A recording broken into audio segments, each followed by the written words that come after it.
नमस्कार। आवाज आ रही है? जिनका वीडियो ऑन है वो हाथ हिलाए।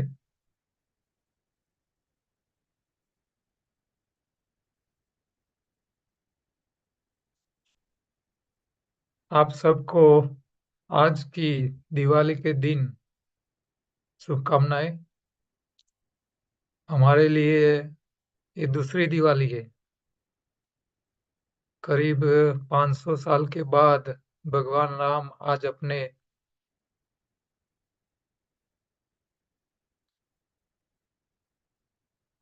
मंदिर के अंदर गर्भगृह में स्थापित हुए। प्राण प्रतिष्ठा नरेंद्र मोदी ने की। कई लोग प्राण प्रतिष्ठा से पहले सवाल करते थे, आपने भी सुना होगा, कि भी ये कोई राजनीतिक व्यक्ति को नहीं करनी चाहिए, ये कोई साधु संत को ये क्रिया करनी चाहिए। लेकिन आज सबने, आपने भी शायद प्राण प्रतिष्ठा के बाद जो अयोध्या मंदिर का जो ट्रस्ट है उसके जो मुखिया है उन्होंने जो बात बताई, तो मोदी साहब को जब आमंत्रण दिया गया तो उन्होंने पहले साधु संतों को ये पूछा कि भी मेरे हाथ से प्राण प्रतिष्ठा करवानी है तो मुझे कौन से नियम का पालन करना पड़ेगा, मुझे उसके क्या क्या क्रियाएं है जो मुझे करनी पड़ेगी। तो पहली बात ये थी कि भी कम से कम 3 दिन आपको शरीर शुद्धि करनी पड़ेगी, उसके लिए आपको उपवास रखना पड़ेगा। इसके अलावा और दूसरी कई थी। मोदी साहब ने 3 दिन की जगह 11 दिन उपवास किए। जमीन पे सोए, बिस्तर पे भी नहीं सोए। तो आज लोगों ने ये सुना होगा तो फिर जिन लोगों ने उनके ऊपर सवाल खड़े किए थे कि भी मोदी साहब क्यों कर रहेगे, दूसरे क्यों नहीं कर सकते। तो किसी भी कर्म को करने के लिए पहले हमको पात्रता, आपकी एबिलिटी, आप वो कर्म करने के लिए लायक है या नहीं है, उसको देखा जाता है। आप योगाहार का कोर्स कर रहे हो, कोर्स करने के बाद आप कितने लायक हुए हैं, ये लायकात बहुत काम की चीज है, किसी भी काम की। ये तो पॉलिटिकल क्वेश्चन है, लेकिन हमको इसमें से सीख लेनी है। भगवान राम का जब बाबरी मस्जिद का ढांचा गिराया गया, और उस टाइम जब जो कार सेवक ने काम किया था, उस टाइम जो रैली निकली थी, अयोध्या यात्रा निकाली थी, तो उस टाइम नरेंद्र मोदी साहब भी साथ में थे, लाल कृष्ण आडवाणी के साथ। तो उस टाइम जब अयोध्या पहुंचे तो वो निर्णय करके गए थे कि भाई दोबारा हम अयोध्या तभी आएंगे जब मंदिर हो जाएगा, तब तक नहीं आएंगे। तो रामलला का जो जन्म स्थान था वहां अयोध्या में गए थे कई बार, लेकिन वो जन्म स्थान पे दोबारा नहीं गए थे। तभी गए जब मंदिर तैयार करके दे दिया उन्होंने। तो ये कोई भी आपको काम करना है तो उसके लिए आपको एक निश्चय करना पड़ता है, मैं ये करूंगा। निश्चय करने के लिए निश्चय कर लेना आसान है, लेकिन इसको फलीभूत करने के लिए आपको तपस्या करनी पड़ती है, तप करना पड़ता है, तब जाके वो फुलफिल होता है। तो नरेंद्र मोदी साहब, जिन्होंने जरूरत से ज्यादा तपस्या की है,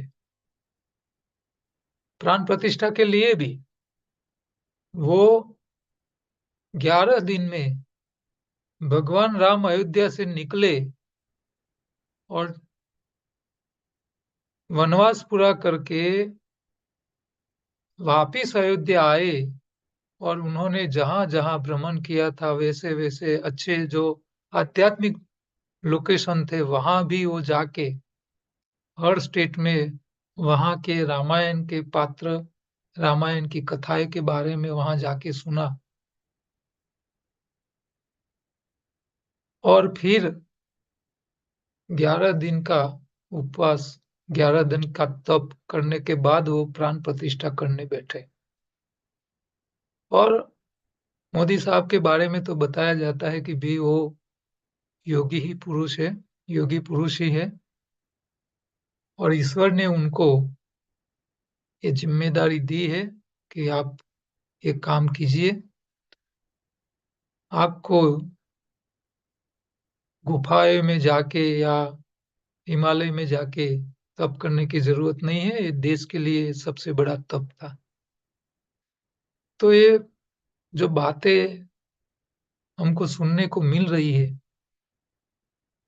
ये इसमें सब में से हमको कुछ न कुछ सीखने का होता है। आज दिवाली मना रहा है पूरा देश, हमारे लिए तो बहुत बढ़िया दिन है। मंदिर तैयार हो गया, भगवान की प्रतिष्ठा हो गई। लेकिन सही राम राज्य तभी आएगा जब लोग जातिवाद में से मुक्त हो जाएंगे, अपने जीवन का उद्देश्य अपने खुद के तो लिए ठीक है, अपने देश के लिए कुछ करे, कुछ बनने के लिए कुछ न करे, कुछ करने के लिए कुछ करे।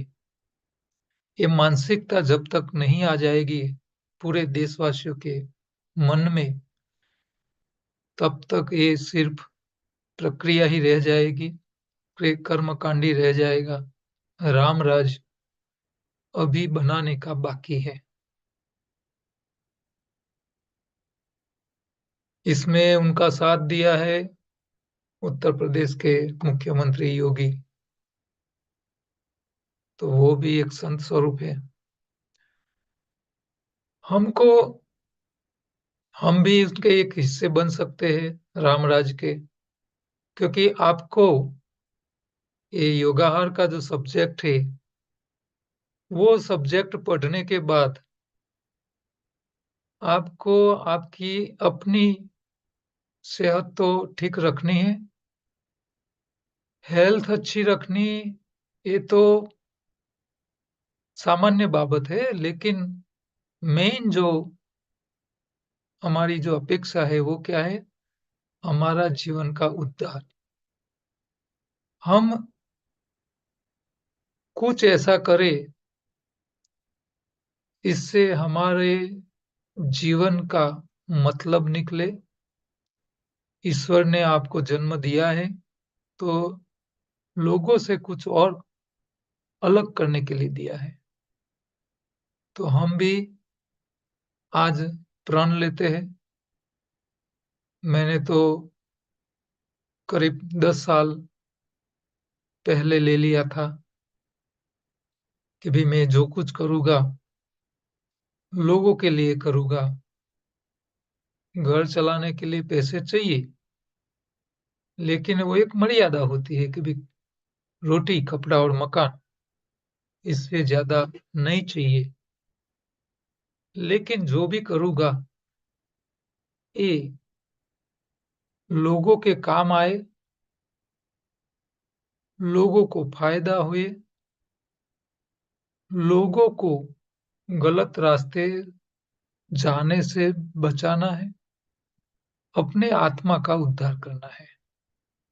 तो ये काम करना है आपको, तो आपको सीखना पड़ता है, तब करना पड़ता है।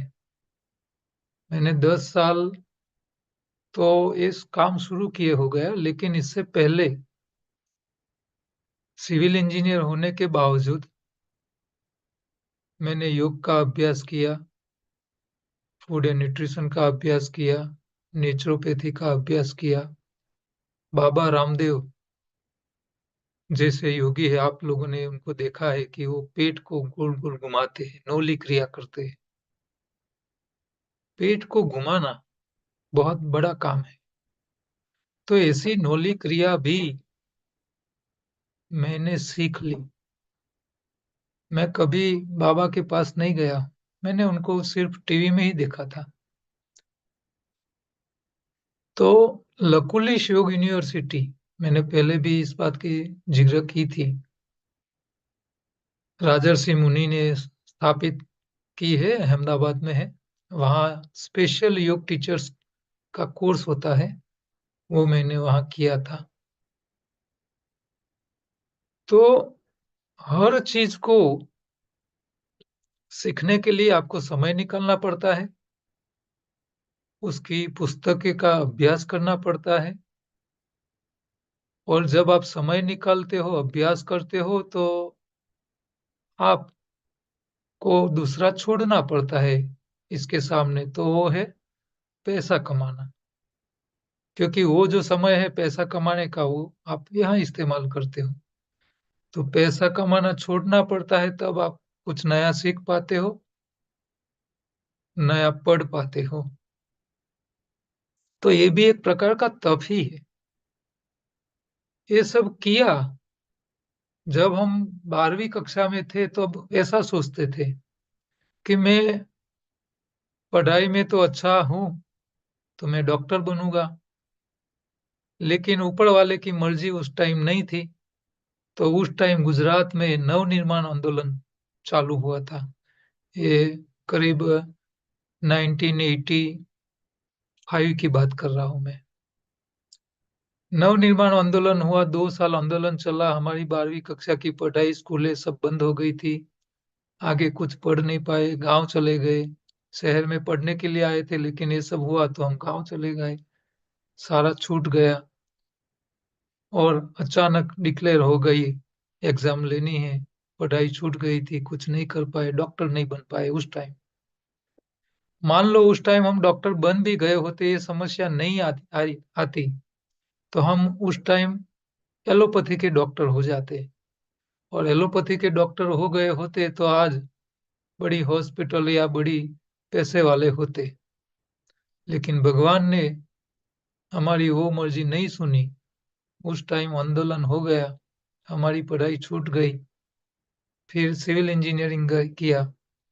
बाद में जीवन में ऐसी घटनाएं हो गई जिन्होंने मुझे मजबूर किया कि इस शरीर को कैसे संभालना है, उसको सीखना बहुत आवश्यक है।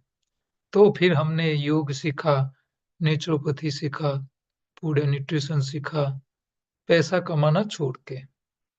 और आज हम ऐसे डॉक्टर बन गए हैं कि हमारे यहाँ एलोपैथी वाले डॉक्टर्स भी आते हैं, आयुर्वेद वाले भी आते हैं, योग वाले भी हमारे यहाँ आते हैं। यूनिवर्सिटी के हमारे जो प्रोफेसर थे, जो लोग पीएचडी, योगा में पीएचडी किए हुए डॉक्टर, पीएचडी जिसको डॉक्टर बोलते हैं, योग के मास्टर, वो लोग नौली क्रिया नहीं कर सकते थे और हमारे पास वो डेमोन्स्ट्रेशन करवाते थे। मैंने मेरे बेटे को भी नौली क्रिया सिखाई हुई है। क्यों?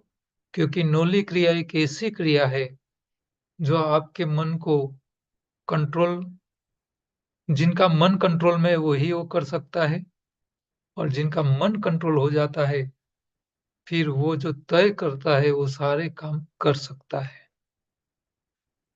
तो नौली क्रिया हो सके तो आप लोग भी, जो बड़े लोग हैं, बुजुर्ग लोग हैं, वो तो नहीं कर पाएंगे, लेकिन जो छोटी उम्र वाले हैं, युवा है, 25-30 साल से के आसपास की उम्र वाले हैं, इससे कम वाले हैं, उन लोगों को इसके लिए प्रयत्न करना चाहिए।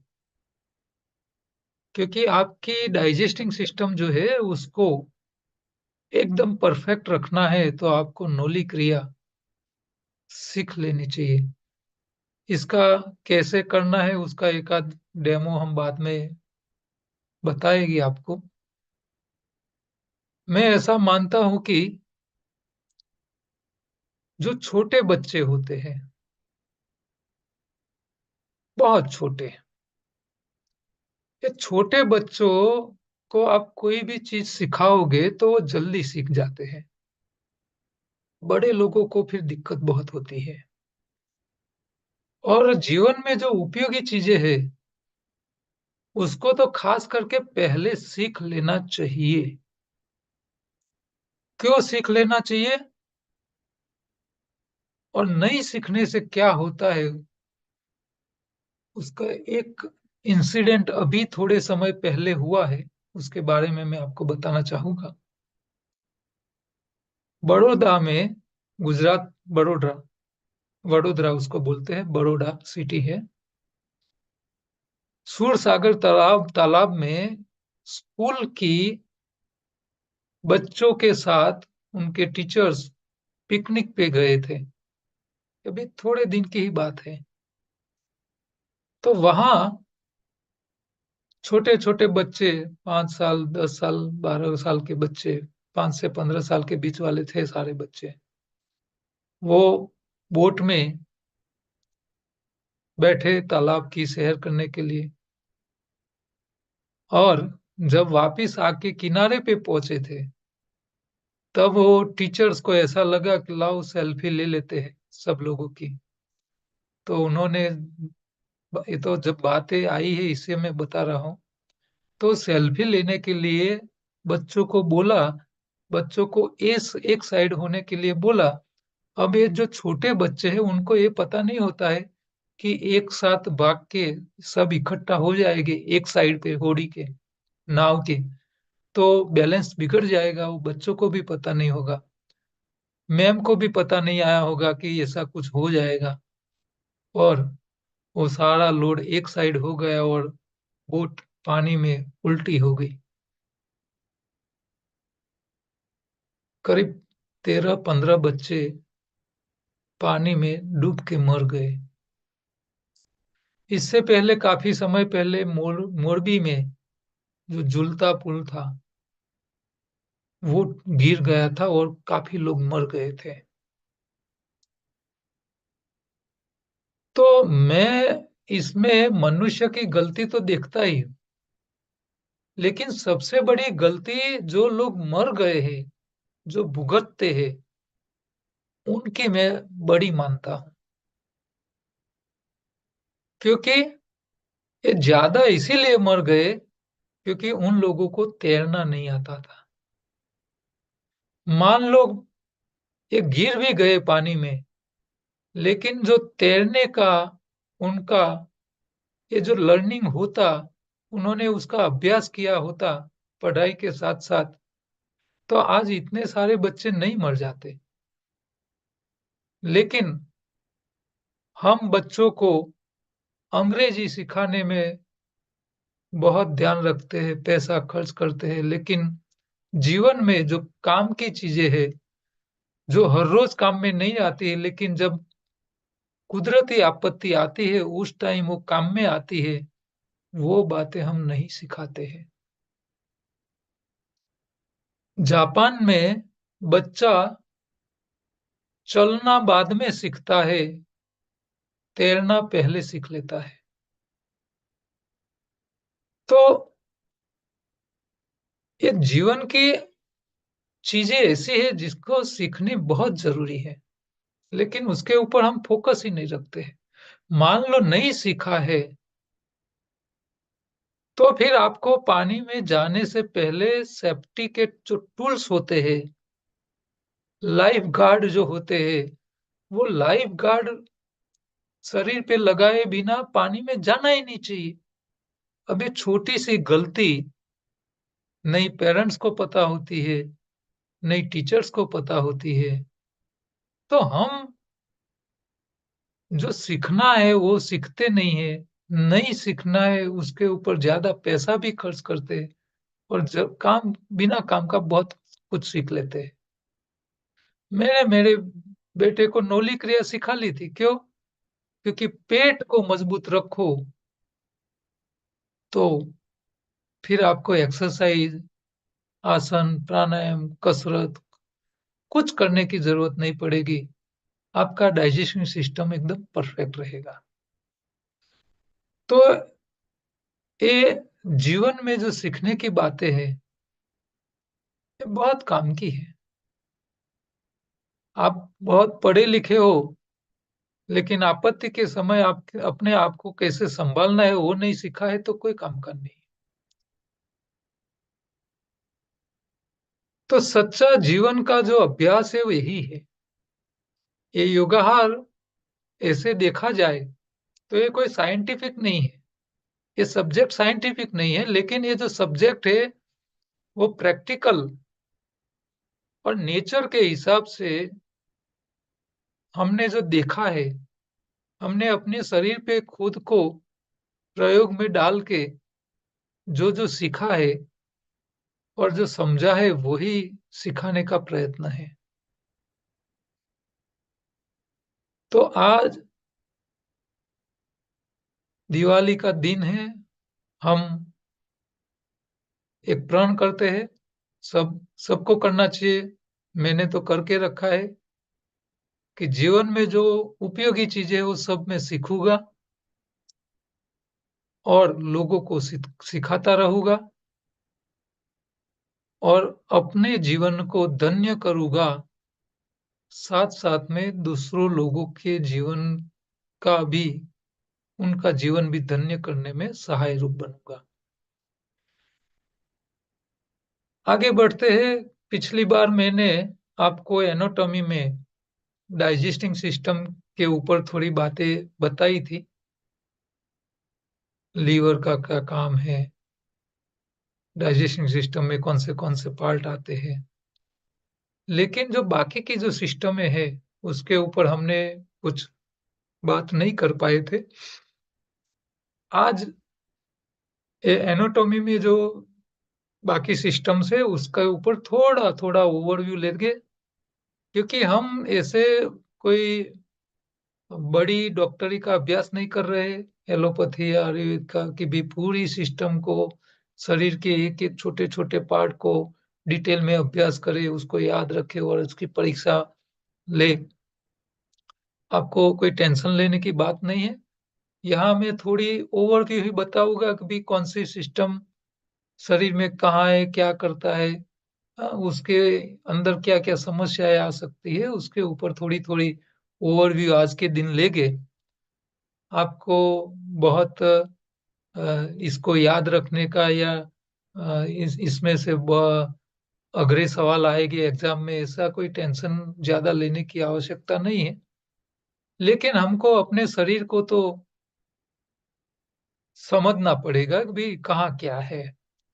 हम जब कोई बंगला बनाते हैं तो किचन कहाँ है, बेडरूम कहाँ है, लिविंग रूम कहाँ है, गेस्ट रूम कहाँ है, बच्चों का रूम कहाँ है, तो ये सब का ध्यान रखते हैं। इसी तरह हमारे शरीर तो एक बंगला ही है। तो हमारे शरीर में कहाँ कहाँ क्या है, कैसे कैसे होता है, क्या क्या काम कर रहा है, इसका कौन सी सिस्टम है, तो उसका भी थोड़ा बहुत पता होना चाहिए। तो मैं अभी उसको पीपीटी के माध्यम से आपको थोड़ा बताऊंगा। जो लोग ज्यादा एडवांस अभ्यास कर चुके हैं, जैसे, क्योंकि हमारी इस बैच में डॉक्टर्स भी है, कई ज्यादा इंजीनियर बने हुए इंजीनियर भी हो गए, तो शायद उन लोगों को नॉलेज ज्यादा होगा। फिर भी हमारी बैच में कम से कम पढ़े लोग भी है, बुजुर्ग लोग भी है, और मान लो आपने आपकी पढ़ाई के टाइम पढ़े होंगे, लेकिन आज कई बातें याद नहीं भी होगी। तो एक रिवीजन मान लो इसको, या छोटा सा नॉलेज हमारा थोड़ा बढ़ जाए, इसके लिए थोड़ी बातें हम सीख लेते हैं, समझ लेते हैं इसको। तो हमारी जो सिस्टम रहती है, शरीर के अंदर अलग अलग प्रकार के सिस्टम्स काम करते हैं। जैसे कंकाल तंत्र है, इसको स्केलेटल सिस्टम कहते हैं, हड्डियां। हमारे शरीर में हड्डियां बहुत है, और हड्डियों के बिना शरीर टिक ही नहीं सकता। तो एक इसका तंत्र है, एक संधि तंत्र यानी जॉइंट्स का भी एक तंत्र है, मस्कुलर सिस्टम्स होती है, स्नायुओं का एक तंत्र होता है, सर्कुलेटरी सिस्टम यानी कि रुधिराभिसरण तंत्र, खून का भी एक पूरा तंत्र है। फिर एक आशय तंत्र यानी हेतु तंत्र, पर्टिकुलर कर्म के लिए, जैसे आपको श्वसन लेना है तो श्वसन का पूरा एक तंत्र है, खुराक को डाइजेस्ट करना है तो उसका पूरा पाचन तंत्र होता है।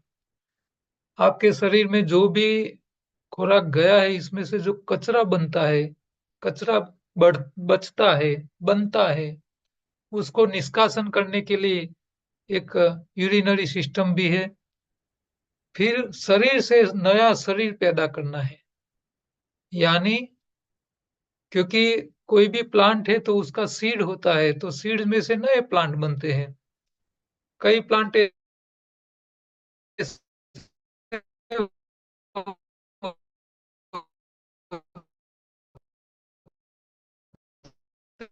हैं कि वो सिर्फ में तो रेस्पिरेटरी सिस्टम, प्रजनन तंत्र एक होता है,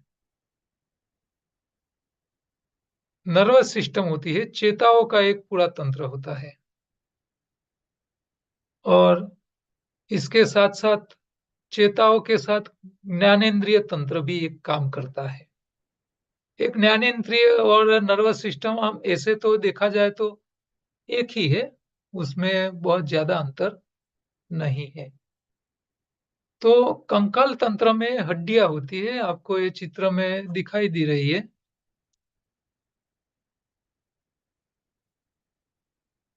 शरीर में अलग अलग हड्डियां होती है। हमारा एक तो ये हेड होता है, स्कल होता है, खोपड़ी होती है।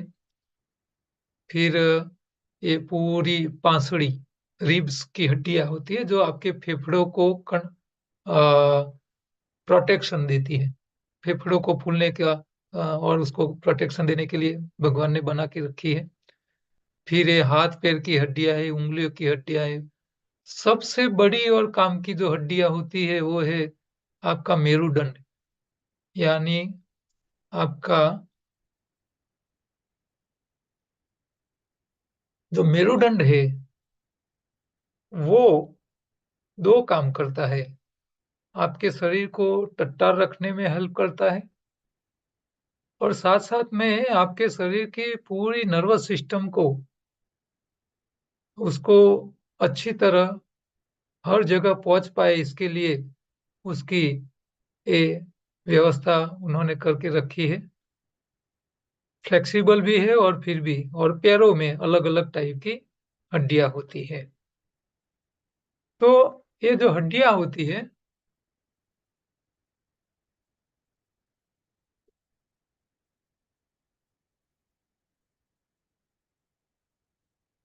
ये मानव शरीर की जो हड्डियां होती है, इसमें बच्चा जन्म लेता है तब हड्डियों की संख्या जन्म के समय करीब 270 यानी 270 होती है, फिर इसमें थोड़ी बढ़ती है और 350 तक चली जाती है। जब किशोर अवस्था में से प्रौढ़ अवस्था में जाते हैं हम, तो फिर कई हड्डियां ऐसी होती है जिसका हम इस्तेमाल नहीं कर पाते हैं। तो उसका जो जॉइंट होता है वो फिर पहले फ्लेक्सिबल होता है। छोटा बच्चा होता है तो उसको आप कैसे भी बेंड कराओ तो कर पाएगा, लेकिन बड़ा हो जाने के बाद वो बेंड नहीं कर पाते हैं। तो छोटे बच्चों में जो हड्डियां होती है उसके बीच में जॉइंट होता है तो वो फ्लेक्सिबल रहती है, लेकिन बड़ा होने के बाद वो जॉइंट का इस्तेमाल बंद हो जाता है। फिर वो एक दूसरे के साथ जो जॉइंट होता है वो जुड़ जाता है, फिर वो वन पीस बन जाता है। तो बाद में पुख्त व्यक्ति बन जाता है तब उसके शरीर में हड्डियों की संख्या जो हो जाती है वो 206 तक आ जाती है। तो हड्डियां जो होती है उसको बनाने के लिए भारी तत्व की आवश्यकता रहती है, यानी वजन वाली तत्व, जिसको हम भूमि तत्व बोलते हैं। भूमि तत्व में कैल्शियम, पोटेशियम, मैग्नीशियम, ऐसे अलग अलग प्रकार के हैवी जो तत्व है जो भूमि में होते हैं ज्यादातर, वही तत्व हमारी हड्डियों के लिए काम में आते हैं। तो हड्डी के लिए, और हम सब क्या करते हैं, हड्डी को अच्छा रखने के लिए कैल्शियम वाला फूड ज्यादा खाते हैं। तो अकेला कैल्शियम काम का नहीं होता है, इसमें दूसरे तत्व भी काम हो, तो दूसरे तत्व की भी आवश्यकता होती है। लेकिन हम सबको पहले माइंड में होता है कि भी हड्डी को अच्छी रखनी है तो कैल्शियम वाला खुराक ज्यादा खाते रहना चाहिए। वो कैसे होता है कैल्शियम, और हड्डियों में कैसे काम करता है, ये भी थोड़ा हम समझेंगे। तो ये हमारा जो स्केलेटल सिस्टम जो है, इसको, उसका विभाजन भी उसके काम के हिसाब से किया जाता है। और जो ऑर्गेन के साथ जो काम करता है उसके हिसाब से भी उसका नामकरण किया जाता है। मेरुदंड जो है वो हमारे हेड से लेके नीचे तक पूरा, जो हमारा मेन जो शरीर है उसको शेप देने का सबसे बड़ा काम उसका ही है। और इसमें क्या होता है कि ये, देखो ये चित्र में आपको दिख रहा है C1 से लेके नीचे S1 S5 तक के वो पार्ट है हमारा। ये जो गर्दन का जो हिस्सा है, सर्वाइकल वाला जो हिस्सा है, उसका C1 से लेकर C7 तक 7 उसके मेरुदंड के टुकड़े हैं। ये C1 से लेके C7 तक। फिर जो पीछे पीठ का जो है तो T1 से लेके T12, यानी 12 हिस्से इसके होते हैं। फिर इसके नीचे L1 से लेके L5। ज्यादातर जो करोड़रज्जु में जो कमर दर्द वाले जो हिस्से, कमर दर्द की जो समस्या होती है वो होती है L4 से L5 के बीच में। तो ये L4 और L5 का जो लोकेशन है वो हमारी जो नाभि होती है उसके बिल्कुल पीछे वाला हिस्सा है। तो इसमें बड़ी उम्र वाले लोगों को L4 और L5 इसमें समस्याएं आती है। वहां सबसे ज्यादा घिसारा भी पड़ता है। ये इसीलिए पड़ता है क्योंकि हम जब कुर्सी में बैठते हैं तो हमेशा थोड़ा झुक के बैठते हैं। हम जब झुक के बैठते हैं तो ये L4 और L5 नंबर के जो हिस्से है इसके ऊपर सबसे ज्यादा प्रेशर आता है। फिर वो समस्याएं खड़ी होती है। तो इसका समाधान क्या करना है वो भी हम बाद में आगे के टॉपिक में देखेगी। तो हड्डियों की उसके आकार के हिसाब से भी उसके प्रकार बताए गए हैं। लंबे होते, सपाट होते हैं, ऐसे अलग अलग प्रकार के भी ये उसके नामकरण किया गया होता है। तो कंकाल तंत्र ये हमारा सबसे इम्पोर्टेंट तंत्र है। लेकिन हड्डियों को मजबूत कैसे रखा जाए उसके बारे में हमको कोई सिखाता नहीं है।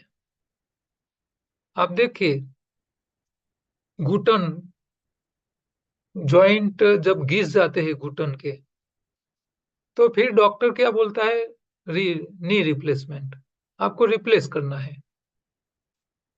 तो डॉक्टर लोगों को नी रिप्लेसमेंट कैसे करना है वो सिखाया जाता है। लेकिन नी को, घुटन को बदलने की आवश्यकता पड़े ही नहीं। उसके लिए क्या करना चाहिए वो नहीं सिखाया जाता है। हमको ये भी अपने कोर्स में सीखना है। तो ये हड्डियां का एक तंत्र है। हड्डियों का जो तंत्र है वो एक तो शरीर का आकार तो प्रदान करता ही है, लेकिन साथ साथ में दूसरे काम भी करता है। शरीर को दृढ़ता, सहारा प्रदान करता है, शरीर की रक्षा करता है।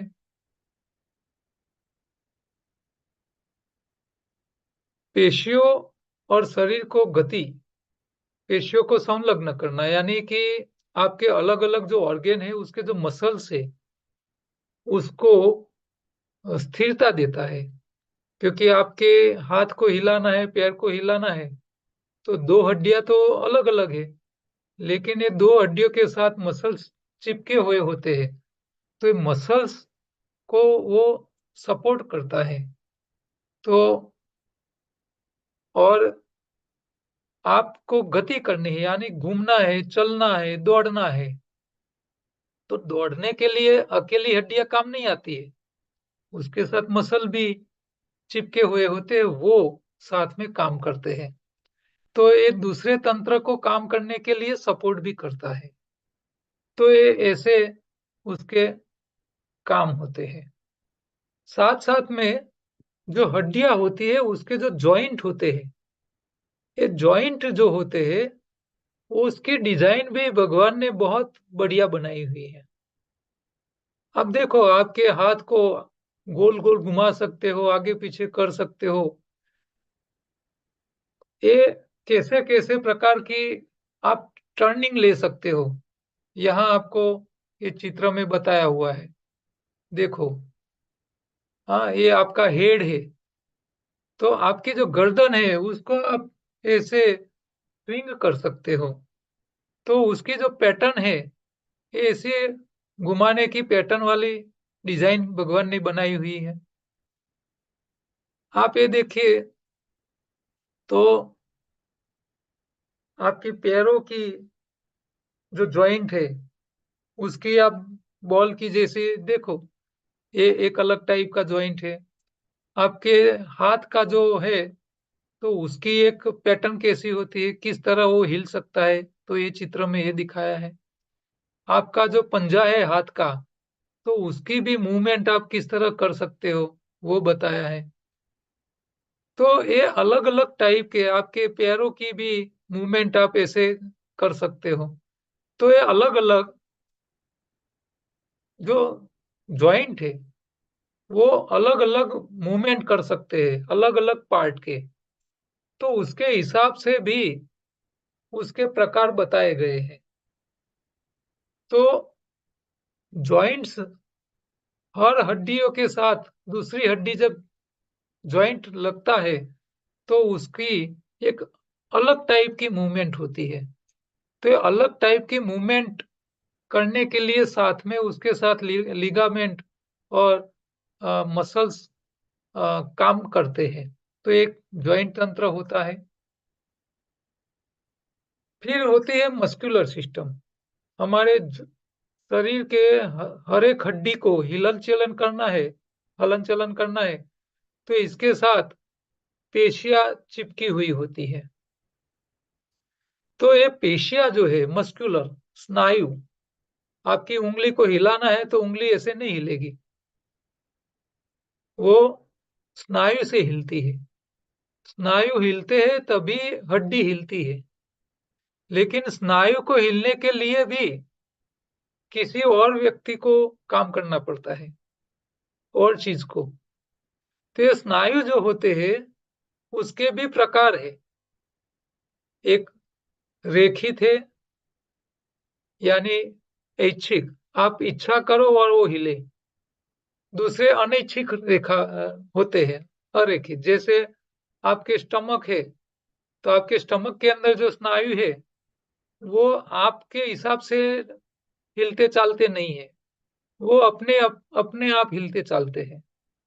आपके हाथ के जो मसल्स है वो जो है वो आपकी इच्छा के हिसाब से आप हिला सकते हो।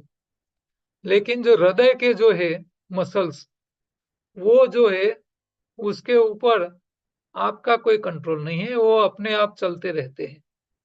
तो ये 24 घंटा हृदय के मसल्स काम करते रहते हैं, इसके ऊपर आपका कोई कंट्रोल नहीं है। जठर के जो मसल्स है, वो मसल्स जब आप कुछ भोजन खाते हो, इसके बाद वो अपने आप काम में लग जाते हैं, उसके ऊपर भी आपका कोई कंट्रोल नहीं होता है। हाथ और पैर के जो मसल है, उंगलियों के जो मसल है, उसके ऊपर आपका कंट्रोल होता है।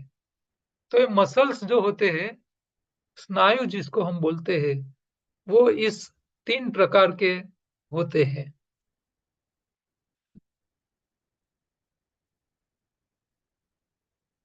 अब मस्कुलर सिस्टम जो होती है, उसमें जब आप काम करते हो, तो थकती भी है, उसको आराम चाहिए। लेकिन हृदय की जो मसल्स है, उसको कभी आराम हम नहीं देते, उसको आराम करने की जरूरत भी नहीं पड़ती। तो अपने आप काम करते रहते हैं। आगे है रुधिराभिसरण तंत्र। रुधिराभिसरण तंत्र में इसके साथ जुड़े हुए हैं, एक तो आपका हृदय जुड़ा हुआ है, इसके साथ आपके फेफड़े जुड़े हुए हैं, किडनी इसके साथ जुड़ी हुई है। तो यहाँ रुधिराभिसरण तंत्र में एक शिराएं होती है और दूसरी होती है धमनियां। तो यहाँ जो चित्र में आपको दिख रहा है, इसमें जो लाल कलर की जो है, ये खून की नलिया, उसको बोलते हैं धमनी। उसका काम है साफ सुथरा खून आपके ऑर्गन तक पहुंचाना। और जो ब्लू कलर का जो वेंस है, वो ब्लू कलर वाली जो होती है, उसको शिराएं कहते हैं। तो वो अशुद्ध रुधिर को वापिस ले जाने का काम करते हैं। तो यहाँ हम देखते हैं, मान लो ये आपके पैर है, तो आपके पैरों को जब काम करना है, तो आपके पैरों को काम जब करते हैं, तो पैरों की हड्डी हिलती है। लेकिन पैरों की हड्डी को हिलने के लिए मसल्स को काम करना पड़ता है। और मसल्स को काम करने के लिए उसको एनर्जी चाहिए। और एनर्जी जो चाहिए, वो खून के साथ वहां पहुंचती है। तो जो खून जो है, वो शुद्ध खून इसी को बोलते हैं जिसमें ऑक्सीजन का प्रमाण ज्यादा है। तो आपके फेफड़ों में से जो ऑक्सीजन आता है, वो आपके पैरों तक जो ले जाता है खून, जो नलिया है, उसको धमनियां बोलते हैं। आपका पैर जब काम करता है, तो इसके अंदर आपके मसल्स जो काम करते हैं, तो खून में जो ग्लूकोज था वो खर्च हो जाता है, ऑक्सीजन जो होता है वो बर्न हो जाता है। ग्लूकोज और ऑक्सीजन दोनों बर्न होने के बाद कार्बन डाइऑक्साइड बनता है। और वो कार्बन डाइऑक्साइड वहीं से फिर वापिस फेफड़ों तक ले जाना होता है, यानी वो अशुद्ध लोई हो जाता है। और अशुद्ध लोई के प्रतीक के हिसाब से जो वापिस नलिया खून की जाती है, उसको ब्लू रंग की बताई हुई है। तो ये जो ब्लू रंग की जो नलिया है, जिसको शिराएं कहते हैं, तो फेफड़ों में ऑक्सीजन और कार्बन डाइऑक्साइड, यानी वायु प्रकार की जो गंदगी है, ऑक्सीजन जो है वो प्राण वायु है, और कार्बन डाइऑक्साइड जो है वो अंगार वायु है। तो हम अपनी नाक से ऑक्सीजन लेते हैं, वो फेफड़ों में आता है। फेफड़ों में से ऑक्सीजन खून में जाता है। वो स्वच्छ, साफ-सुथरा खून, ऑक्सीजन वाला खून आपके हृदय में भी जाता है, आपकी स्टमक में भी जाता है, आपके हाथ में जाता है, आपके पैरों में जाता है, आपके मगज में भी जाता है। तो आपके मगज में भी देखो यहाँ आपको मगज में भी उसकी नलियाँ जाती है। तो जब आप बहुत ज़्यादा सोचते हो,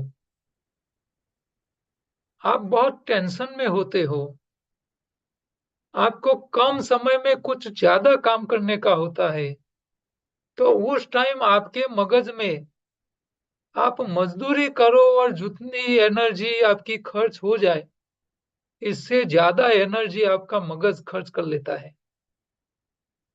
तो मगज को काम करने के लिए भी प्राण वायु चाहिए, ऑक्सीजन चाहिए। तो ये जो ऑक्सीजन ले जाने वाली जो खून की नलियाँ है, जो लाल रंग की है, वो मगज में जाती है। आप मगज को काम करवाते हो मगज के पास। मगज जब काम करता है तो फिर मगज में जो खून गया है, वो इसमें कार्बन डाइऑक्साइड इकट्ठा होता है, कचरा वाला हो जाता है। तो वो हरे रंग की जो जो ब्लू कलर की जो नलिया है, उससे वापिस आता है। तो हमारे खून में 2 प्रकार का कचरा इकट्ठा होता है। हमारे खून में 2 प्रकार का कचरा इकट्ठा होता है। एक होता है वायु स्वरूप और दूसरा होता है प्रवाही स्वरूप कचरा। तो जो वायु स्वरूप कचरा है जिसको हम बोलते हैं कार्बन डाइऑक्साइड, तो वो खून में घूमता हुआ फेफड़ों में जाता है और फेफड़ों से श्वास के रूप में वो बाहर निकल जाता है। लेकिन जो कचरा प्रवाही स्वरूप होता है, वो प्रवाही स्वरूप जो कचरा होता है, उसको बाहर निकलने के 2 रास्ते होते हैं। एक होता है किडनी, तो किडनी में भी गंदा खून जाता है, वहाँ फ़िल्टर होता है। यूरिन के रूप में कचरा, प्रवाही कचरा यूरिन के रास्ते बाहर निकलता है। फिर खून साफ होता है और तो खून हमारे शरीर में 2 जगह साफ होता है, एक फेफड़ों में, दूसरा होता है किडनी में और तीसरा होता है आपकी स्किन में। यानी आपकी जो स्किन होती है, वो भी सफाई का काम करती है, पसीना निकाल के। तो आपके शरीर का कई कचरा पसीने से भी निकलता है।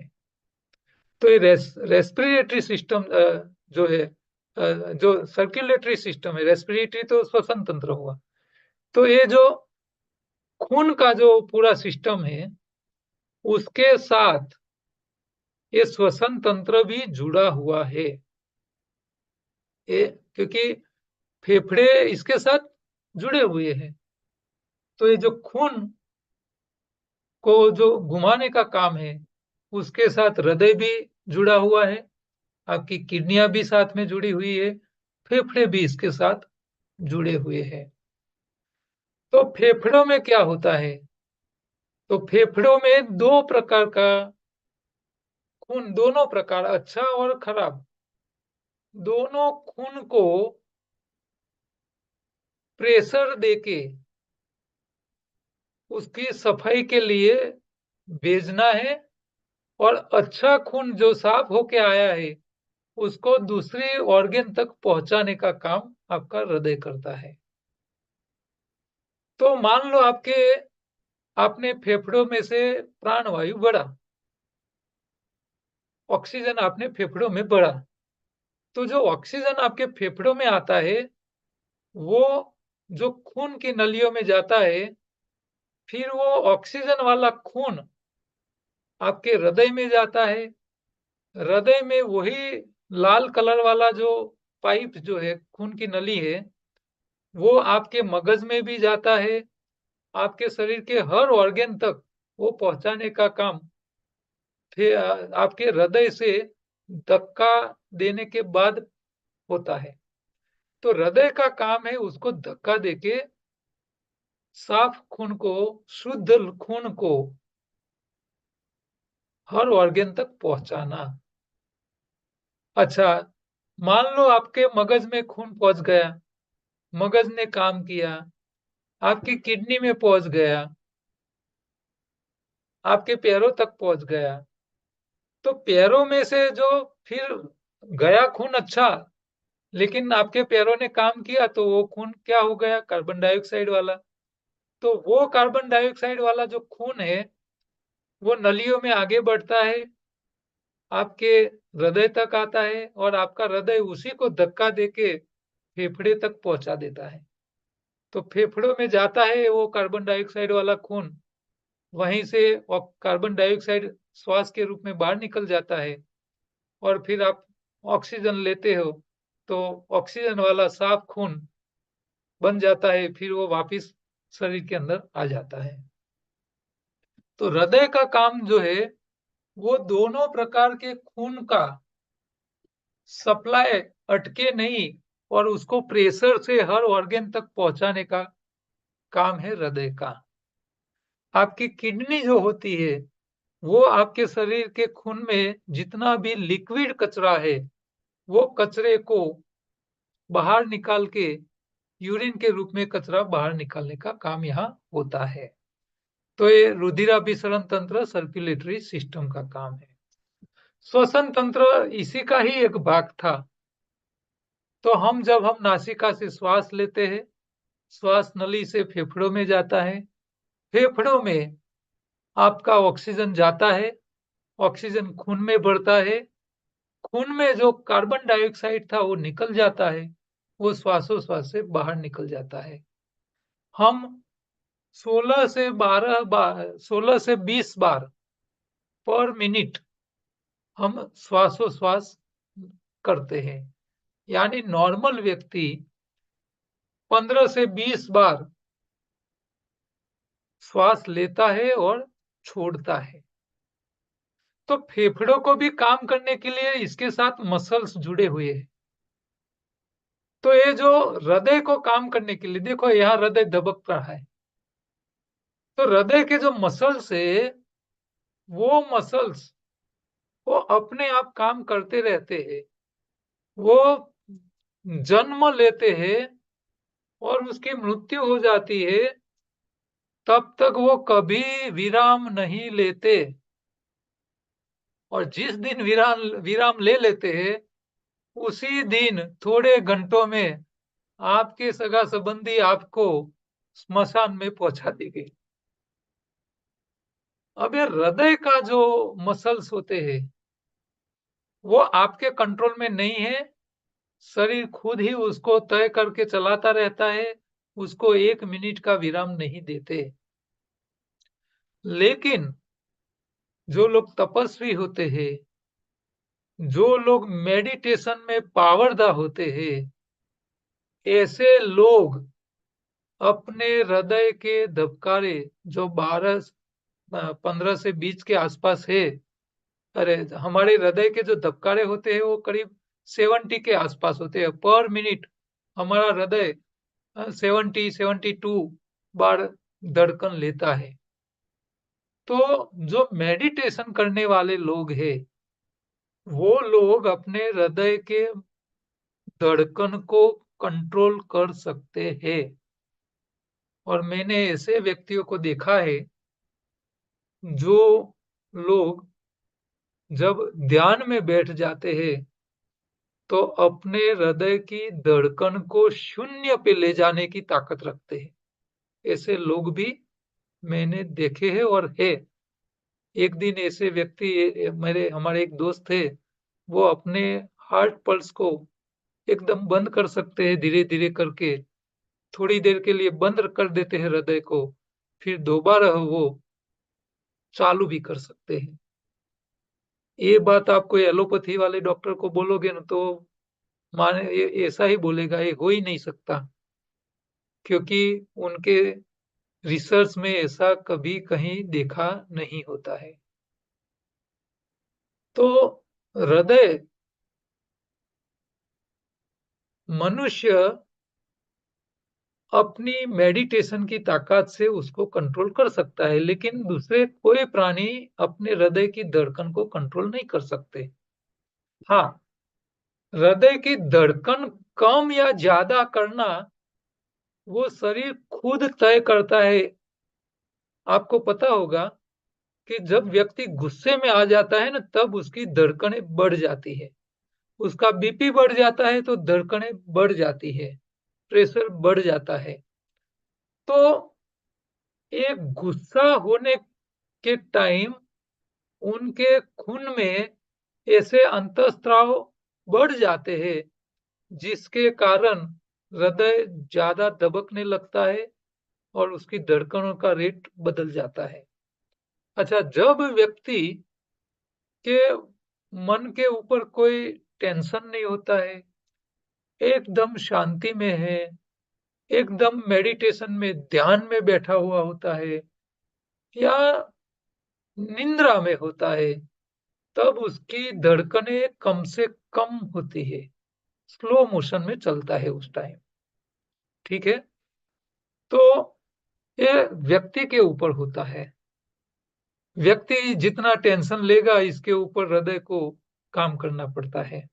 अच्छा, आप ज़्यादा हार्ड वर्क करते हो, एकदम ज़्यादा, मान लो आप रास्ते में जा रहे हो और आपके पीछे कुत्ता पड़ गया और आप अचानक जब भागते हो, तब आपकी हृदय की धड़कन एकदम बढ़ जाती है। क्योंकि उस टाइम आपके पैरों को ज़्यादा काम करना है, आपको ज़ोरों से भागना है, तो आपके पैरों को भागने के लिए एनर्जी चाहिए, मसल्स को शक्ति चाहिए और ज़्यादा एनर्जी के लिए फिर आपके हृदय को पंपिंग ज़्यादा करके खून ज़्यादा पहुँचाना पड़ता है, तभी आप भाग सकते हो। वो नहीं पहुँचाएगा तो फिर आपको कुत्ता काट लेगा।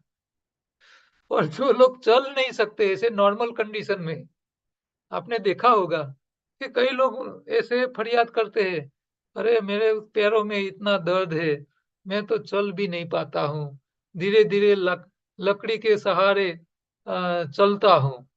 लेकिन वही लोगों के पीछे जब कुत्ता आ जाता है, भौंकता है, तो वही लोग इतने जोरों से भागते हैं कि आपको हँसी आ जाएगी। तो उस टाइम उसकी ताकत आ जाती है, इसके अलावा नहीं आती है। तो जब अचानक जब काम करने का होता है, तब आपकी श्वासोश्वास भी बढ़ जाती है और साथ-साथ में आपकी धड़कनें भी बढ़ जाती है।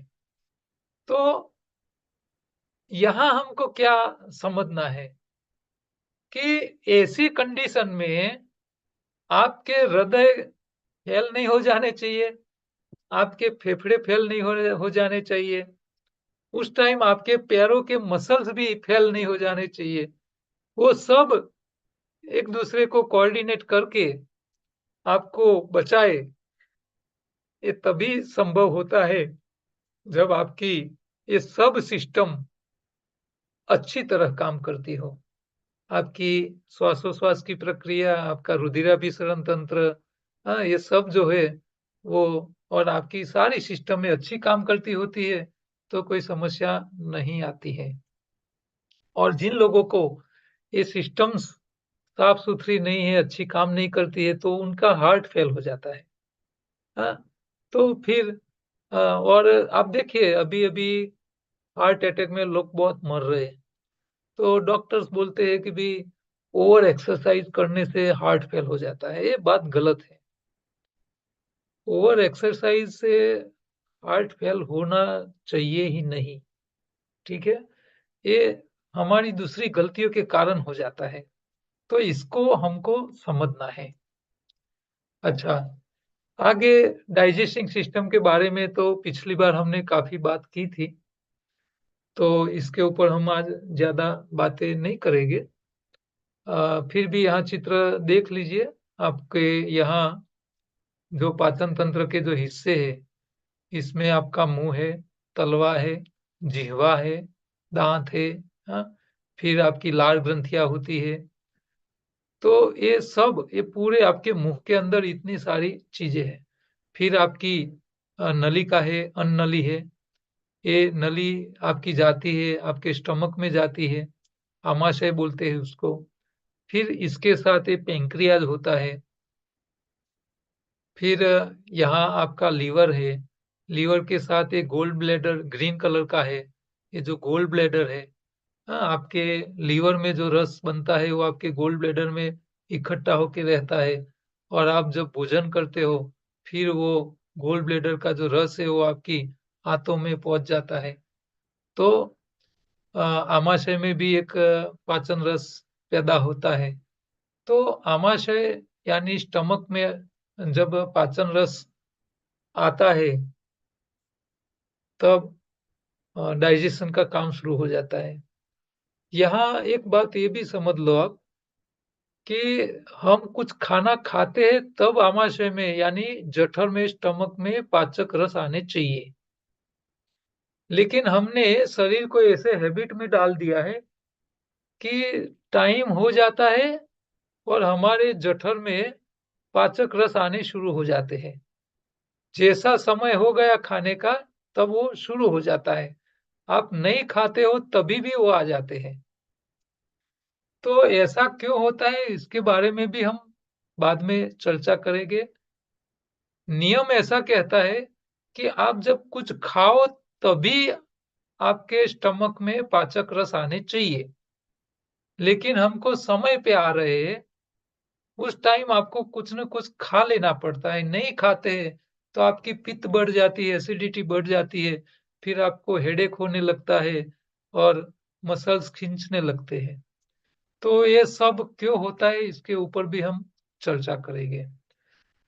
गोल ब्लैडर जो होता है इसमें कई लोगों को स्टोन बन जाता है, फिर डॉक्टर बोलते हैं उसको काट के फेंक दो।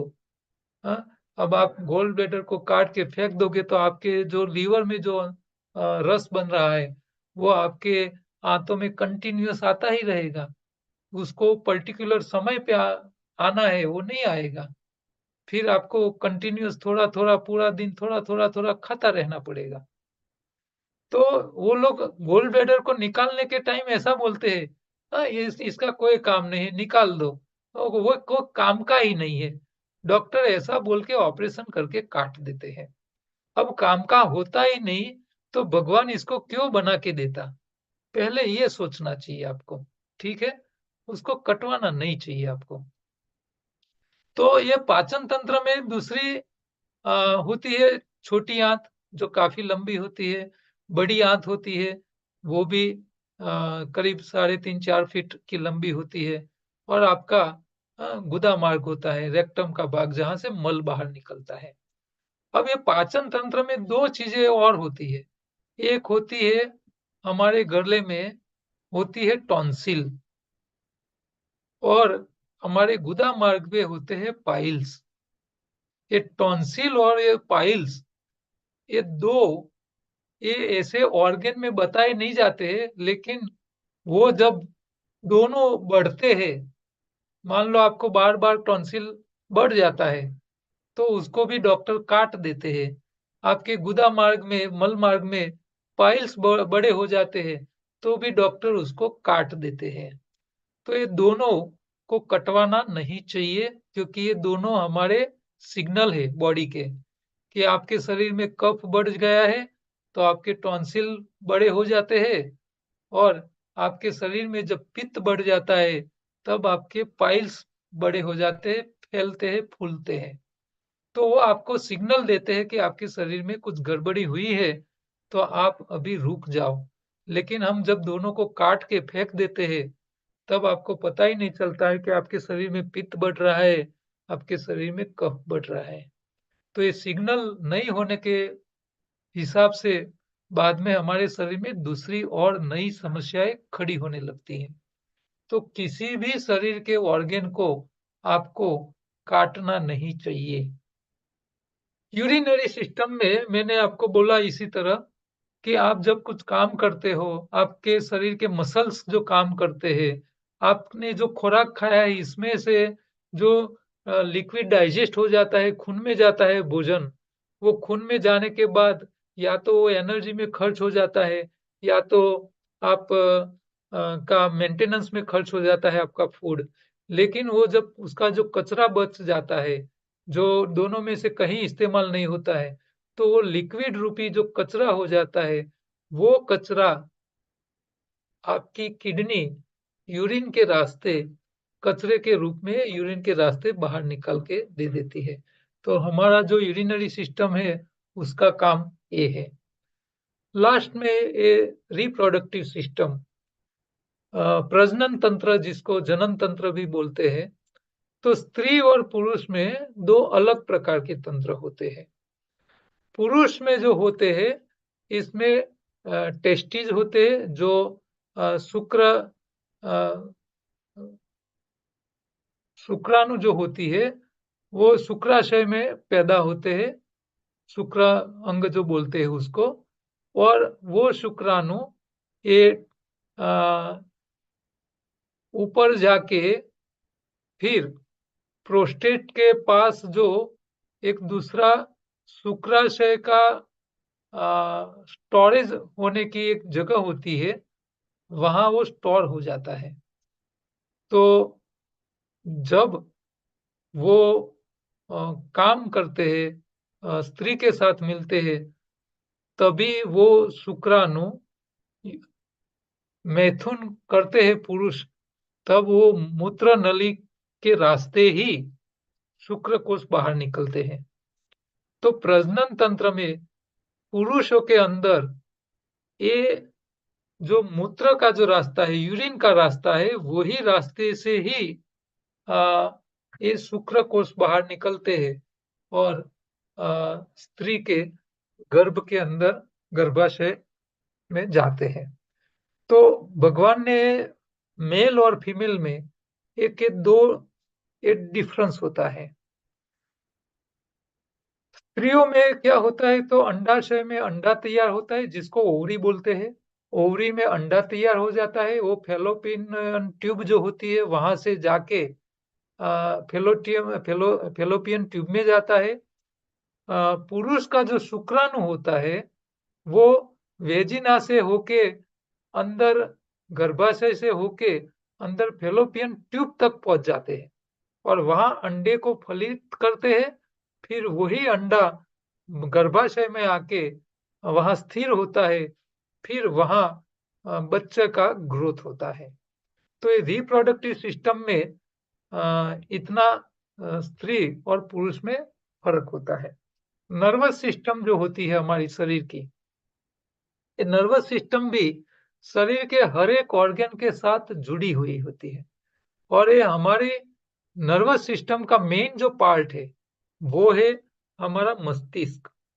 हमारा मस्तिष्क जो है, मगज जो बोलते हैं, उसमें से ये नर्वस सिस्टम की सारी नलियां, जिसको आप वायर भी बोल सकते हो, तो ये वायरिंग जो होती है, एक करोड़रज्जु स्पाइनल कोड से रास्ते वो सारी शरीर में जाती है। और स्पाइनल कोड के जो जो कटे हुए अंग, जो हिस्से है, जो C1 से लेके L6 तक का पूरा करोड़रज्जु जो है, उसके बीच में से वो निकलते हैं वायर और हमारे शरीर के एक एक ऑर्गन तक वो जाते हैं। तो यहाँ आपको चित्र में दिखाई देता है कि देखो, ये आपका मस्तिष्क है। मस्तिष्क में से आपकी एक करोड़रज्जु है, इसमें एक नंबर लिखा हुआ है 1 2 3 4 5 6 7 8। फिर नीचे 8 से 1 से लेके दूसरे 12, फिर 1 से लेके 5 और 1 से लेके 4। तो ये जो हमारा मेरुदंड है, जो अ, इस इसके ये हिस्से है। तो आपके जो हाथ वाले, आपके हाथ की जो चेताएं है, वो कहाँ से बाहर निकल रही है, तो आपको यहाँ दिखाई दे रहे, ये 5 नंबर से लेके 8 नंबर तक के जो हिस्से है मेरुदंड के, उसमें से वो निकलती है। ठीक है। फिर आपकी फेफड़ों की जो लोकेशन है, इसके ये बीच वाले हिस्से में जो नर्वस सिस्टम, वहां से बाहर निकलती है। फिर आपके शरीर के ऑर्गन के जो है वो यहाँ से बाहर से और पैर वाले जो होते हैं, वो नीचे वाले सबसे लोअर पोर्शन जो है, 1 से लेके 4 वाले, ये जो लोअर पोर्शन है यहाँ से आपकी चेताएँ आपकी पैर तक जाते हैं नीचे तक। तो ये मेरुदंड जो है वो पूरा मेन वायरिंग है। ये चेताओं का पूरा झुंड होता है वहाँ और ये स्पाइनल कोड में से पसार होती है। तो ये हो गई फिजिकल। लेकिन योग शास्त्र उसको थोड़ा अलग तरीके से देखता है। तो हमारे शरीर में जो नाड़ियाँ होती है, वो 72 करोड़ नाड़ियाँ बोली जाती है। तो इसमें योग शास्त्र के हिसाब से जो नाड़ियों का जो विज्ञान है, उसके बारे में हम बाद में थोड़ा सीखेंगे, क्योंकि उसको भी थोड़ा सीखना ज़रूरी है। फिर आपकी नर्वस सिस्टम के साथ जुड़ा हुआ है आपकी सेंस, जितने भी इंद्रियाँ हैं, जैसे आपकी नासिका है, तो नासिका का काम क्या है? सुगंध। आप कुछ भी आप गुलाब को रोज़ को गुलाब की सुगंध लेते हो, तो आपको पता चलता है ये गुलाब की सुगंध है। आप लहसुन अ, की स्मेल लोगे तो आपको पता चलता है कि लहसुन है। आप आँख बंद करके भी सिर्फ़ नाक से पता कर सकते हो कि ये रोज़ है, ये लहसुन है, ये प्याज़ है, ये सब आपको पता चलता है। तो ये आपकी नर्वस सिस्टम के साथ जुड़ा हुआ होता है। तो ये जो होती है, यहाँ जो चित्र में दिखाई दे रहा है कि भी जो स्मेल जो है, वो ये चेताओं के साथ अ, अंदर जाती है। चेता इसको डिटेक्ट करती है कि भी ये क्या है? फिर वही चेता की नर्वस जो होती है, वो आगे जाती है मस्तिष्क तक और मस्तिष्क में जाने के बाद आपको पता चल जाता है कि ये कौन-सी स्मेल थी। इसी तरह आपके स्वाद इंद्रिय, हम 6 प्रकार के स्वाद खाते हैं। खट्टा, तीखा, मीठा, खारा, तूरा, कड़वा।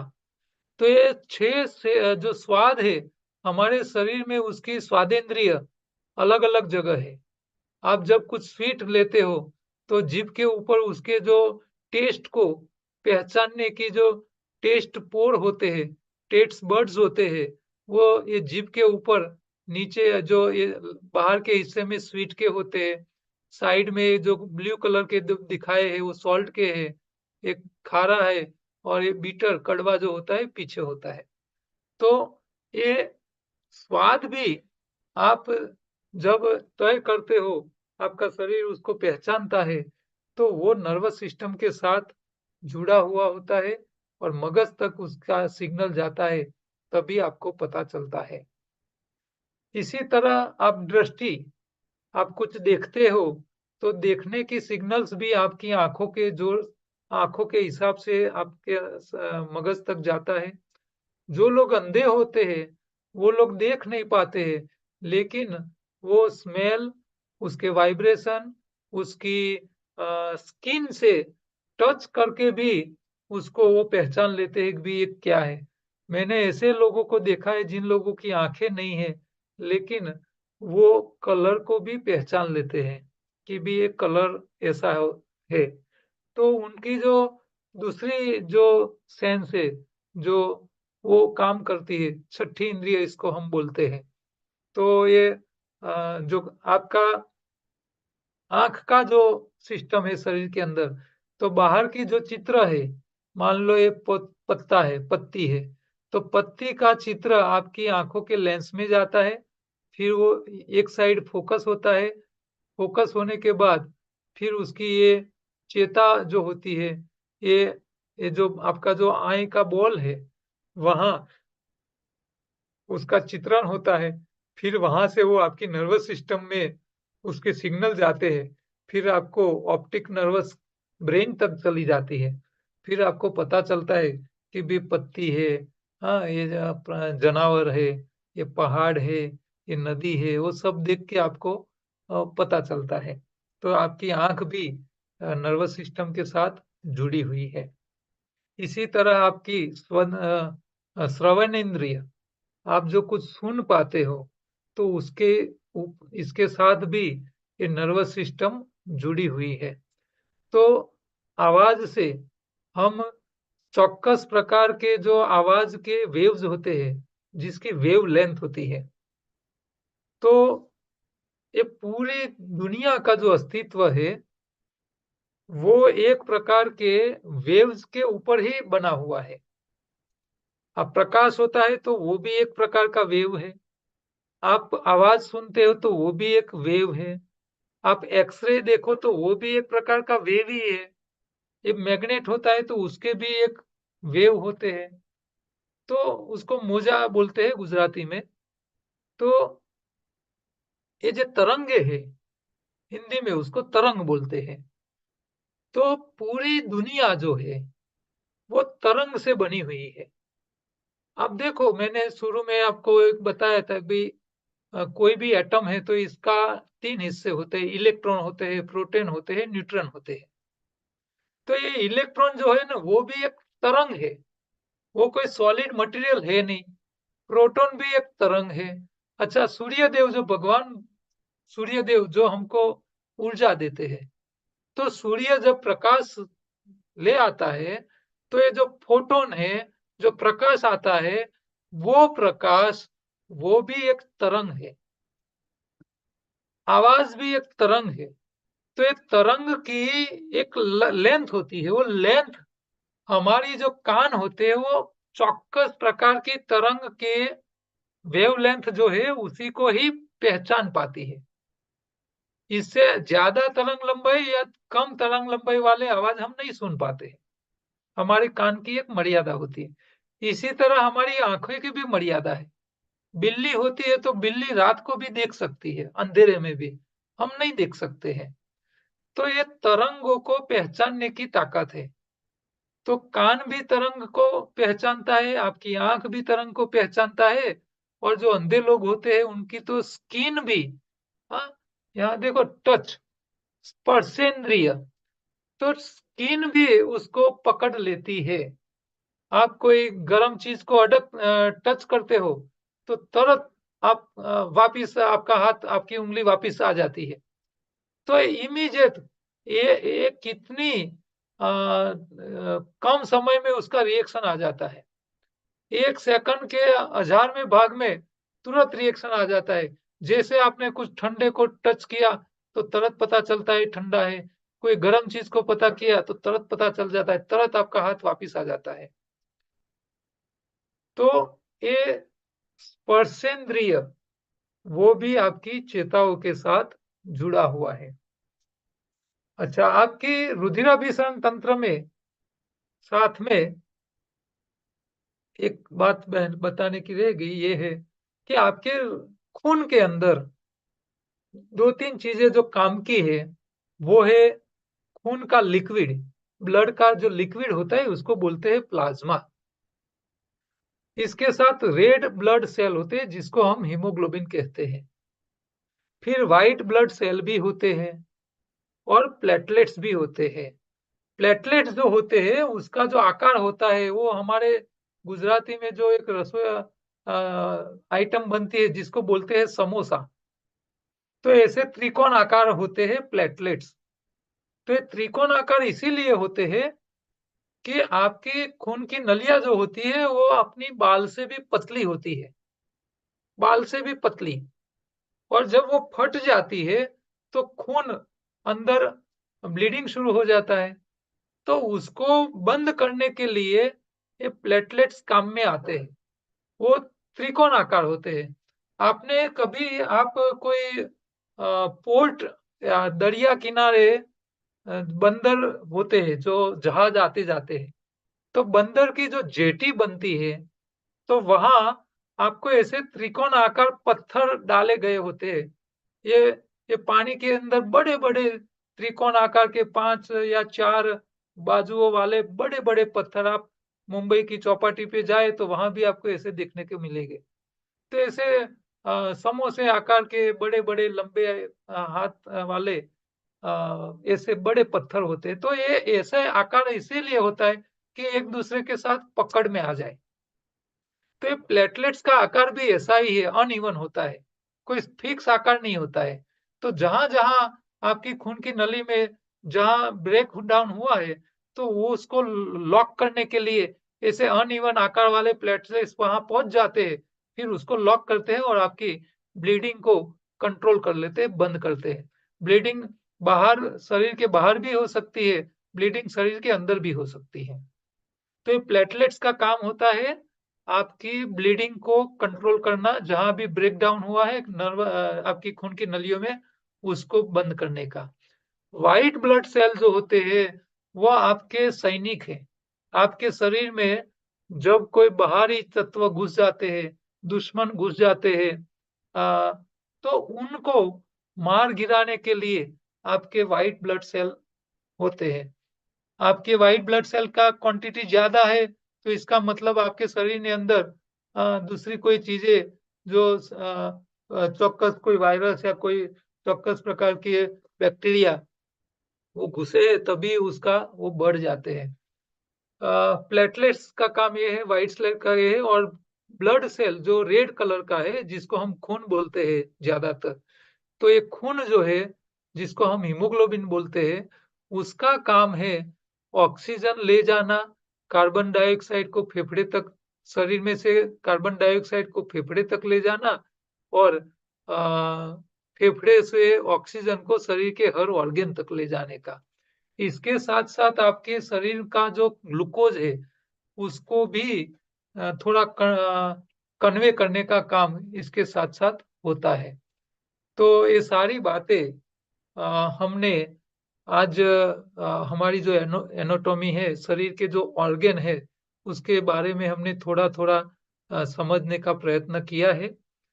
अ, अब हमारे पास 10 मिनट का टाइम बचा हुआ है। आप लोगों को आज की जो बातें मैंने बताई आपको, इसमें कोई चीज के बारे में आपको कुछ गलतफहमी है, कोई क्वेश्चन है, तो आप अपने हैंड रेज करके पूछ सकते हो। जय पटेल, मैं आपको अनम्यूट करता हूँ। आप बोलिए। Hello sir. जी बोलिए बोलिए।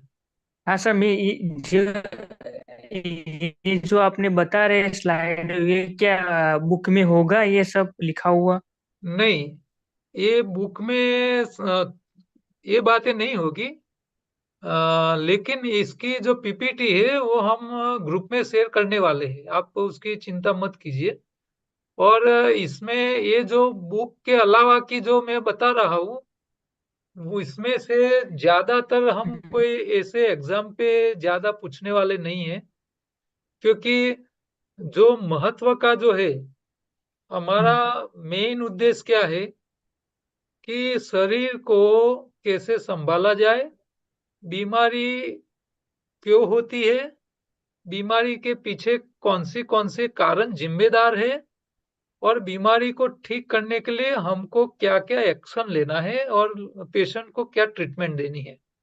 हम ट्रीटमेंट नहीं बोलेंगे, हमको क्या गाइडेंस देना है, क्योंकि ट्रीटमेंट तो है ही नहीं इसमें। तो जो काम की चीजें है वो ज्यादातर जो बुक में है वो काम की चीजें है, और ये जो चीजें हम आपको बता रहे हैं वो सिर्फ इंफॉर्मेशन के लिए है, आपकी जानकारी के लिए है। आपको इसको इसके ऊपर ज्यादा गौर करने की आवश्यकता नहीं है।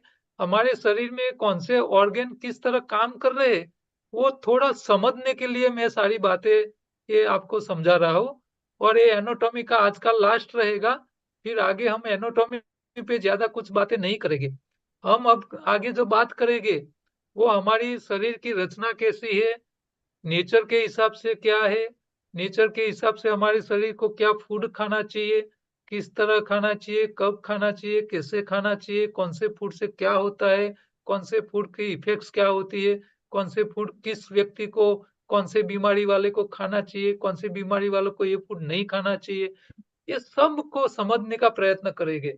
ये इंफॉर्मेशन के लिए ये टॉपिक हमने शुरू में लिए थे, जिसको आपको क्वेश्चन या परीक्षा के पर्पज से भी तैयार करने की बहुत ज्यादा आवश्यकता नहीं रहेगी।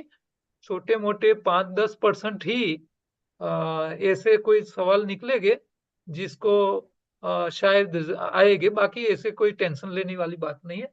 फिर भी हम ये सारी पीपीटी हम ग्रुप में रख देंगे, चिंता मत कर लेना। ठीक है। ठीक जी है सर। गोहिल हरिबा, बोलो, अनम्यूट करो आप। जी હા સર, जी बोलो बोलो।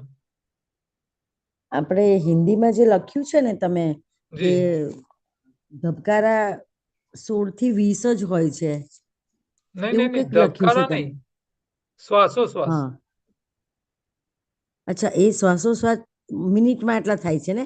1 મિનિટમાં આપણે 15 થી 20 શ્વાસ લઈએ અને છોડીએ છીએ। અચ્છા, અને ધબકારા ધબકારા તો છે 70 ની આજુબાજુ હોય, 72 અચ્છા હોય। અચ્છા, હા હા, હા. ઓકે ઓકે, મારે બરોબર। એ જરા હા, હા, અને એ હા જો અમુક વાતો આપણે જાતે થોડી રાખવાની સમજીને, ધ્યાનમાં કે અચ્છા ભાઈ અચ્છા, ઓકે ઓકે, કેટલું હોઈ શકે, બરાબર છે। કદાચ બોલવામાં ભૂલ થઈ ગઈ હોય તો તમે યાદ કરાવ્યું, હું આવું બોલ્યો હોય એવું મને લાગતું નથી। નથી લખેલું હતું, 16 થી લખેલું 20 હતું એવું? લખેલું હતું? નહીં નહીં, શ્વાસોશ્વાસમાં મારે સમજવામાં ભૂલ થઈ, 1 મિનિટમાં ઓકે, શ્વાસોશ્વાસ 16 થી 20 હિન્દીમાં એવું લખેલું છે હા, તે ને શ્વાસોશ્વાસ તો 16 થી 20 એટલે 15 થી 20, એમાં એક્ઝેક્ટ આંકડાને નહીં ધ્યાનમાં લેવાનો કે ભાઈ 16 જ પણ લે પેલું અને 20 જ લઈ શકે। નહીં નહીં નહીં નહીં, એમ નહીં, પછી 70 થી 72 આંકડો આવ્યો ને એટલે મેં કીધું એ શું ના, થયું એમ 70 એટલું। નો આંકડો છે એ આપણા ધડકન ના હોય, આપણા પલ્સ, હૃદયના ધબકારા। અચ્છા, હૃદયના ધબકાર, જી બરાબર, ઓકે ઓકે, એટલે એ બરાબર। થોડું મને હા હા, પણ આ હૃદયના ધબકારા જે છે ને એ બહુ હા સમજવા જેવા છે કે હા જેટલું શરીર તમારું વર્ક વધારે કરે એટલા એને ધબકારા વધારવા પડે, કારણ કે એને ખૂન પહોંચાડવાનું હોય, સુગર પહોંચાડવાની હોય, શક્તિ પહોંચાડવાની હોય બ્લડને, બ્લડના મારફતે। અને જેટલું તમે હા કામ ઓછું કરો એટલા તમારા ધબકારા ઓછા થતા જાય, શાંતિ આવતી જાય, શરીરને ટેન્શન જેવું રહે નહીં। અને મેડિટેશનનો જે પ્રયોગ છે, આ મેડિટેશન એ આપણા શરીરના ધબકારા ઓછા કરવા અને સાથે સાથે શ્વાસ બી ઓછા લેવાના થાય, કારણ કે વધારે ધબકારા થાય તો શ્વાસ બી વધે અને ધબકારા ધીમા થાય તો શ્વાસ બી ધીમા પડે। અને આપણા હમ, શાસ્ત્રો તો એવું કહે છે કે દરેક વ્યક્તિ જન્મ લે એટલે એના શ્વાસ લખીને આવે છે કે એના આટલા શ્વાસ લેવા સુધી જીવવાનું છે, પછી એને પૂરું થઈ જવાનું છે, એટલે આપણી જિંદગી પૂરી થઈ જાય છે। તો આ શ્વાસને કંટ્રોલ કરવો મનુષ્ય તો કદાચ પોતાની તાકાતથી કરી શકે છે, શ્વાસ કંટ્રોલ કરીને હૃદયના ધબકારા બી બંધ કરી જાય। આજે લોકો યોગી હોય છે, તપસ્વી હોય છે, એ બધા મેડિટેશન દ્વારા કરતા હોય છે।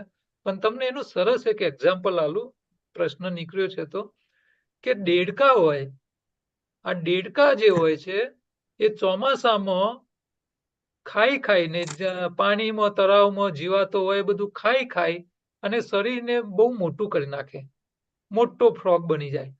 પછી જ્યારે ચોમાસું પૂરું થઈ જાય, તળાવ સુકાઈ જાય એટલે એ વખતે એનું વજન 500 ગ્રામથી કિલો કિલો સુધીના થઈ ગયા હોય, ખાઈ ખાઈને મોટા।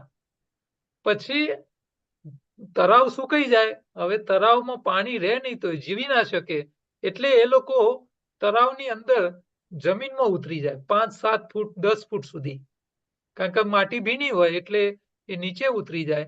પછી અંદર ગયા પછી ત્યાં તો હવા મળે નહીં, શ્વાસ લેવાનો હોય નહીં, પણ ધીમો ધીમો શ્વાસ લે અને શરીરને હલનચલન બંધ થઈ જાય। શરીરનું હલનચલન બંધ થઈ જાય એટલે એનર્જી વપરાશ બિલકુલ ઓછો થઈ જાય અને એ જે શરીરમાં સ્ટોક થઈ ગયો હોય એ સ્ટોકમાંથી થોડું થોડું થોડું એ વપરાશ થતો જાય અને બીજા વર્ષે નવું ચોમાસું આવે ત્યાં સુધી એ જીવતો રહે અને શ્વાસોશ્વાસ લગભગ એમ કહીએ કે એને બંધ કરી નાખ્યા હોય એટલા ધીમા ચાલે, બિલકુલ સ્લો થઈ જાય અને એનું શરીર પણ સુકાતું જાય અને પછી એ એટલો બધો નાનો થઈ જાય કે 100 ગ્રામનો થઈ જાય।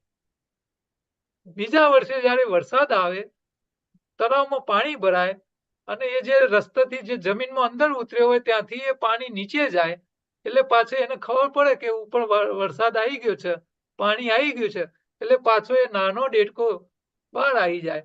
બહાર આવીને પાછો એ ખાવા પીવાનું, દોડા દોડી, ડ્રાઉ ડ્રાઉ, મસ્તી મજા, આ બધું ચાલુ થઈ જાય એટલે એને ખોરાક બી વધારાનો ખાવાનું ચાલુ થઈ જાય અને ખાઈને પછી આખું ચોમાસું તગડો થાય અને પાછું ફરી ચોમાસું જાય એટલે ફરી પાછો એ તપ કરવા જતો રહે જમીનમાં.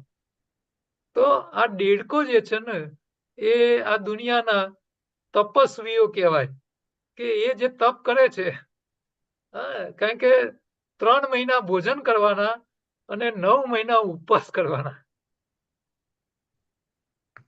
માણસો નથી કરી શકતા. માણસને તો એક ટાઈમ ખાવાનું છોડવાનું કહીએ ને તો મરી જાય એમ કરે. ચાલો, બીજા કોઈને કઈ પ્રશ્ન હોય તો. Thank you sir. ઓકે.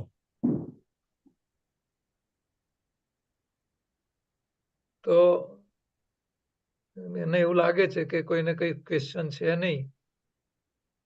તો હવે તમને બધાને ફરીથી દિવાળીની શુભકામનાઓ. હવે મને એવું લાગે છે કે દર વર્ષે મોદી સાહેબ આપણને 2 દિવાળીઓ કરાવવાના છે. અલકાબેન કી છે. બરાબર. એટલે તૈયારીઓ રાખજો કે હવે 2 દિવાળીઓ કરવાની, પણ પછી બેનો ફરિયાદ કરશી તે એક દિવાળીમાં દિવાળી કામ કાઢીને થાકી જઈએ છે તો 2 દિવાળીમાં શું થશે? તો ચિંતા ના કરતા, તમારી પાસે કોઈ બીજી દિવાળીમાં મજૂરી નહીં કરાવે, એટલે ઘરની સફાઈ કરવાની નહીં આવે, ખાલી મજા જ કરવાની આવશે. બરાબર. ચલો, બધાને ધન્યવાદ અને બધાને પ્રણામ. આપણે અહીંયા હવે પૂરું કરીશું. કોઈને કઈ કહેવું નથી ને? રમેશભાઈ હાથ હલાવે છે. કેવું છે કઈ? અનમ્યુટ કરો. અલકાબેન બી કઈક કહેવા માંગે છે. બોલો બેન, અનમ્યુટ કરો. બીજી દિવાળીમાં સ્વીટ બિલકુલ નહીં ખાવાની. જી. ખાવામાં પૂરો કંટ્રોલ કરી ના દેવાનો. ના પહેલા બહુ ના, ખાઈ હવે લીધું તમે છે. યોગાહાર ભણ્યા પછી તમે સ્વીટ બી ખાઈ શકશો, પણ કેવી સ્વીટ હશે ખબર છે? શરીરને નુકસાન ના કરે, ફાયદો જ કરે. એટલે આપણે એવી સ્વીટ કેમ બનાવવી એ શીખવાનું છે, લોકોને શીખવાડવાની છે. બરોબર. એટલે આપણી દિવાળી બધા કરતા અલગ પ્રકારની દિવાળી હોવી જોઈએ, એ શીખવાનું છે.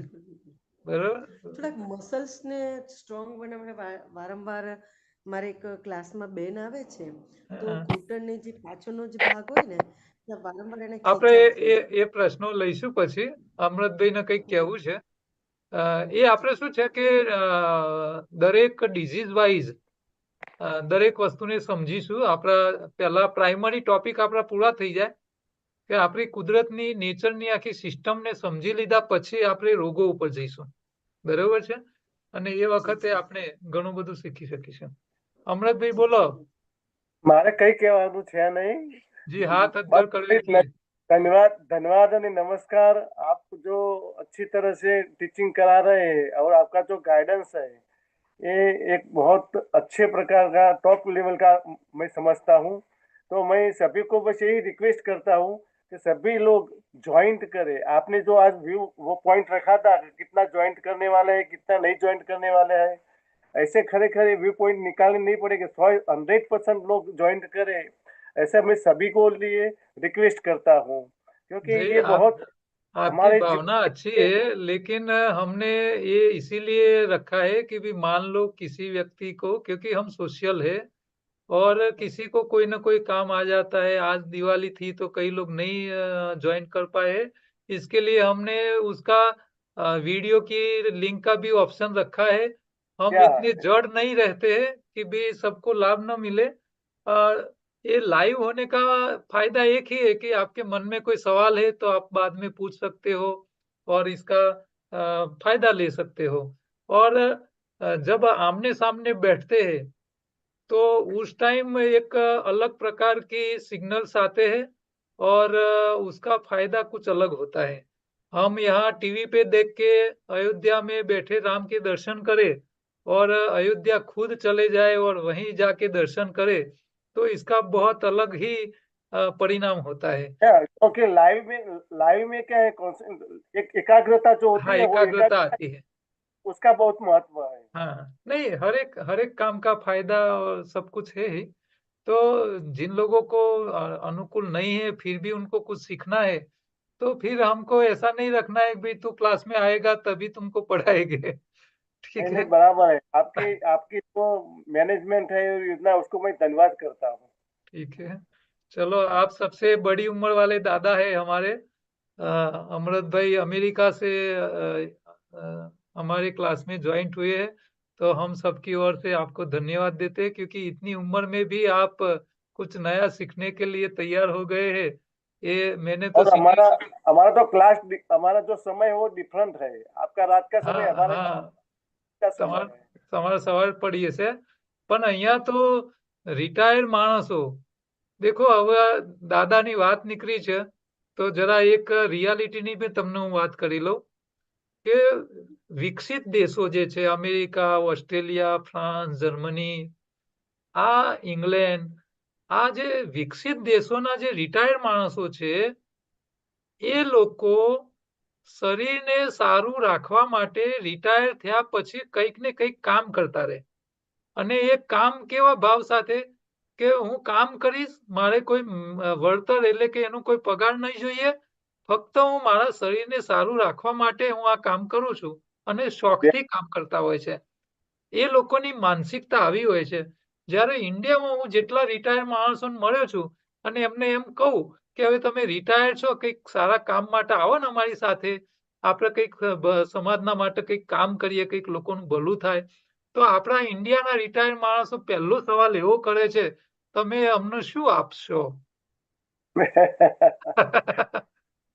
એટલે જે પેલી માનસિકતા છે કે ભાઈ કઈ નહીં મળે તો કઈ નહીં, આપણે કંઈક કરીશું તો શરીર તો સારું રહેશે, એ એનું વળતર છે.